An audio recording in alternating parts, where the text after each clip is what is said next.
bill, so here's what I believe. I don't think we could have secured the border without the threat of tariffs. I don't think we'd have a European trade deal without the threat of tariffs. So if you want to end this conflict, then put pressure on Putin's customers. He sanctioned the two largest oil companies in Russia, which is the biggest pressure anybody's put on Putin since the war started. But we have 85 co-sponsors to give this president... It's hurting Russia very bad, the sanctions. Oh, yeah. So this bill would allow... And India also is bullying. Yes, sir. So he put a 25% tariff on India for buying Russian oil. I was at the Indian ambassador's house about a month ago, and all he wanted to talk about is how they're buying less Russian oil. Would you tell the president to relieve the tariff? This stuff works. So I'm hoping we'll bring the bill up, and it's from 0 to 500. He picks the number. Nobody else does. But if you're buying cheap Russian oil, keeping Putin's war machine going, we're trying to give the president the ability to make that a hard choice.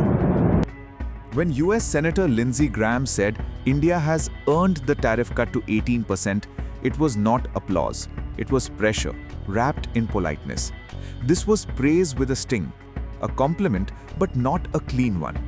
Remember the context. This is the same senator who wanted a 500% tariff on countries buying Russian oil. India was one of his prime targets.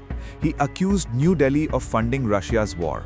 He pushed a sanctions bill meant to choke economies into compliance.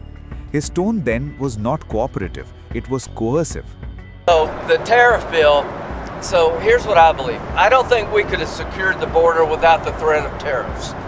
I don't think we'd have a European trade deal without the threat of tariffs.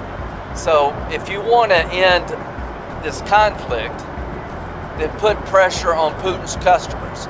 He sanctioned the two largest oil companies in Russia, which is the biggest pressure anybody's put on Putin since the war started. But we have 85 co-sponsors to give this president... It's hurting Russia very bad, the sanctions. Oh, yeah. So this bill would allow... And India also is bullying. Yes, sir. So he put a 25% tariff on India for buying Russian oil. I was at the Indian ambassador's house about a month ago, and all he wanted to talk about is how they're buying less Russian oil. Would you tell the president to relieve the tariff? This stuff works. So I'm hoping we'll bring the bill up, and it's from 0 to 500. He picks the number. Nobody else does. But if you're buying cheap Russian oil, keeping Putin's war machine going, we're trying to give the president the ability to make that a hard choice by tariffs.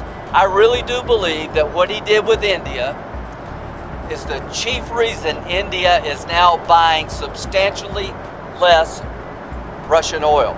So I hope we pass this bill soon. And after this... They wanted to make me happy, basically. He wanted to... Modi's a very good man. Yes. He's a good guy. He knew I was not happy. And it was important to make me happy. They do trade. Yeah. And we can raise tariffs on them very quickly, and it would be People are very afraid bad of that. for them. All of that to say, you told me you weren't very thrilled. And I'll tell you something, the Russian economy is lousy. But what's really lousy is the Venezuelan economy. The Venezuelan economy is, I think, the worst economy I've ever seen. If you look at inflation, things are doubling every day. It's stolen line. It's a disaster. We got to fix the country fast. And yet, after the India-US trade deal, Graham changed his language. Well played, President Trump, he said. He praised Trump's pressure tactics. He claimed that India's behavior justified the tariff reduction. But look closely at the words. Graham did not say India made the right sovereign choice. He said India recalculated because of pressure. That framing matters. This was not respect. This was a backhanded compliment. Prime Minister Narendra Modi welcomed the tariff cut to 18%. He called it a wonderful announcement. He thanked President Trump, but he carefully avoided one subject: Russian oil. No confirmation, no denial, no commitment on record. That silence clearly irritated Washington's hawks. Graham tried to fill the gap himself. He claimed India is buying more US oil. He hinted at Venezuelan oil in the future. He spoke of a massive $500 billion purchase of American goods. He implied India has fallen in line. India has confirmed none of this.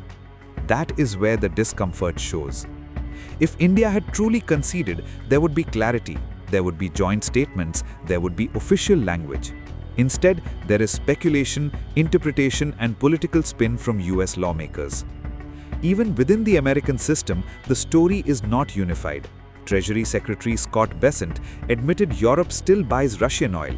He acknowledged India has already reduced imports due to market forces and sanctions pressure. China, not India, remains the biggest buyer of Russian, Iranian, and Venezuelan crude. What do you want to say about sanctions, something else you've been working on, of course. What are you planning there in terms of Iran and the impact there? Do sanctions actually work?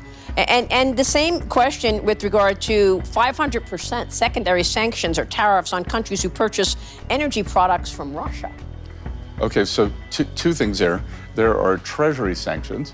And if you look at a speech that I gave at the Economic Club of New York last March, I said that I believe the Iranian currency was on the verge of collapse, that if I were an Iranian citizen, I would take my money out. President Trump ordered Treasury and our OFAC division, Office of Foreign Asset Control, to put maximum pressure on Iran, and it's worked. Because in December, their economy collapsed. We saw a major bank go under. The central bank has started to print money. There is a dollar shortage. They are not able to get imports, and this is why the people took to the street. So this is economic statecraft. No shots fired, and things are moving in a very positive way here. On the 500% tariffs on the buyers of Russian oil, that is a proposal that Senator Graham has in front of the Senate, and we will see whether that passes. We don't believe that President Trump needs that authority, that he can do it under IEEPA, but that the Senate wants to give him that authority. And just to be clear, that we have Europe buying Russian oil still 4 years later, they are financing the war against themselves. India started buying Russian oil after the conflict began, but President Trump put a 25% tariff on them, and India has geared down and has stopped buying Russian oil. And then 3, China is a very large buyer of Russian oil, as they are of Iranian oil, as they were of Venezuelan oil. But guess what, Maria? No more Venezuelan oil for them. So would you treat China the same as the others in terms of buying Russian oil with regard to tariffs and sanctions? Well, we'll see what happens with this Senate bill, and with the Iranian oil, that'll be up to President Trump. That reality weakens Graham's moral posturing. From India's perspective, this deal is simple. Tariffs came down, market access improved, strategic autonomy stayed intact. Energy policy was not publicly traded away. Graham's statement reveals frustration, not dominance. He wanted compliance, he got negotiation. He wanted submission, he got ambiguity. That is why the praise sounds grudging. For Washington's hardliners, India is not behaving like a junior partner. It is acting like a negotiating power with options. The India-EU trade deal proved that. This tariff cut merely confirmed it. So when Lindsey Graham says India has earned the reduction, read between the lines. India did not earn it by obeying. India earned it by not blinking. And that clearly is what is bothering him most.